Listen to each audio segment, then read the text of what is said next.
fake date. You say that could be cool. You say it super casually, like you pretend to be in relationships with aliens every day of your life. Elwurd grins, clearly pleased. You're sure this was the right choice. Then again, you've thought that before only to end up in terrifying, painful situations, but you're pretty confident this time it'll be fine. That's great. Thanks for doing me a solid. I'll owe you one. She shoots you a finger gun and winks.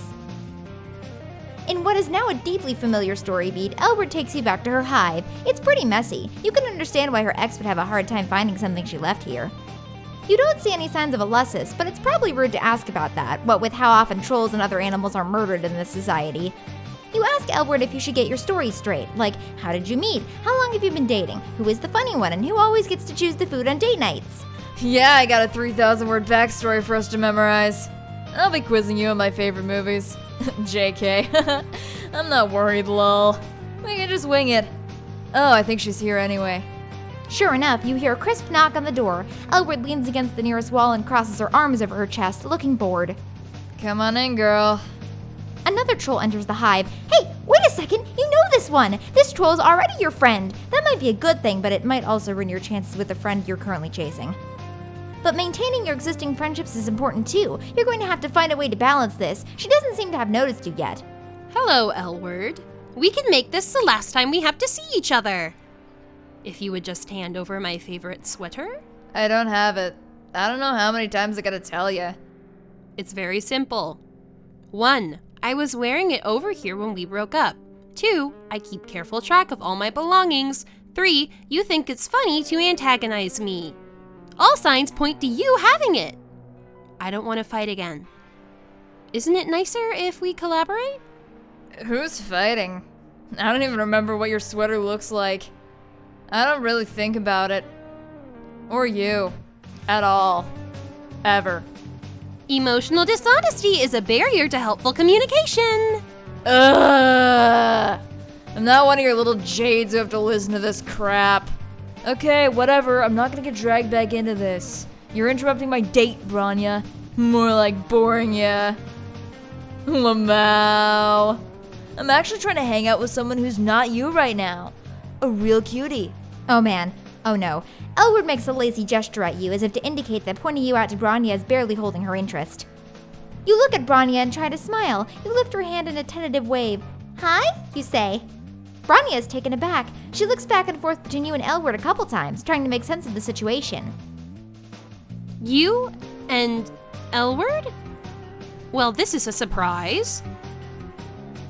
I didn't know you were looking for a romantic connection. I could have introduced you to some of my other jades. Not that I mind that you're with Elwurd.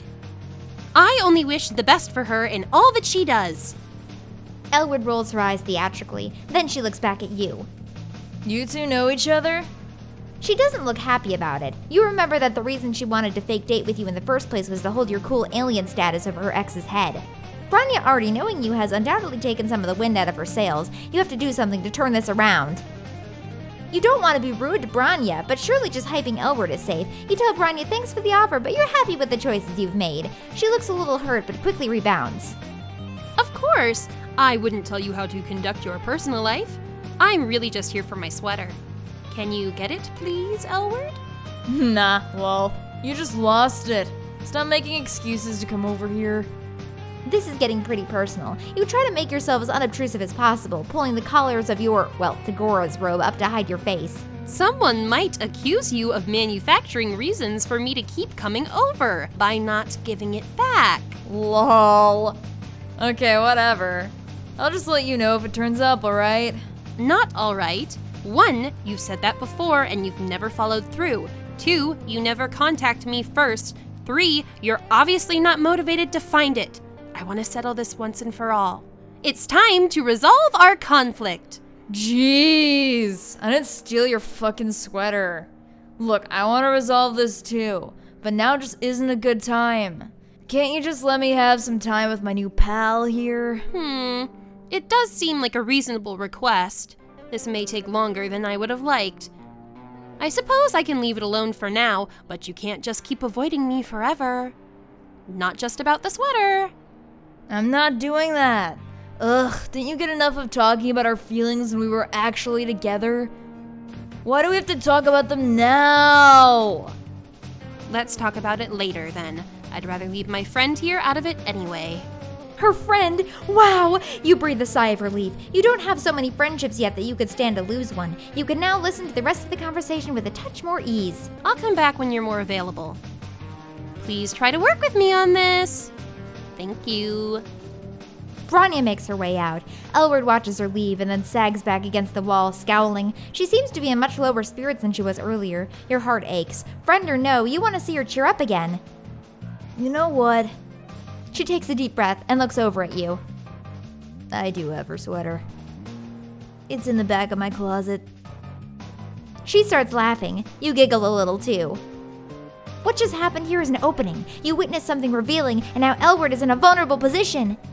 You don't want to push her or annoy her, but she did loop you into this, and you can't waste this opportunity. It might be worth it to take a risk. You say, hesitantly, that it seems like Bronya was really desperate, like she's totally not over it. I know, right? I told you. You say that also, it's okay to not be over it 100% yet. That even if a relationship was wrong and you're way better off without it, sometimes you can still feel a little sad, and it's fine. In fact, you say, it can make you seem emotionally deep in an extremely cool way. You give her a little smile. She smiles back. Thanks for saying that. You're really nice. You didn't have to do all that for me. Sorry for bringing you into this mess. Did you still want to get that drink? You're a good friend. Your heart overflows, and you beam a brilliant smile at her. You feel the warm bloom of friendship opening its sweet petals in your heart. Friendship achieved!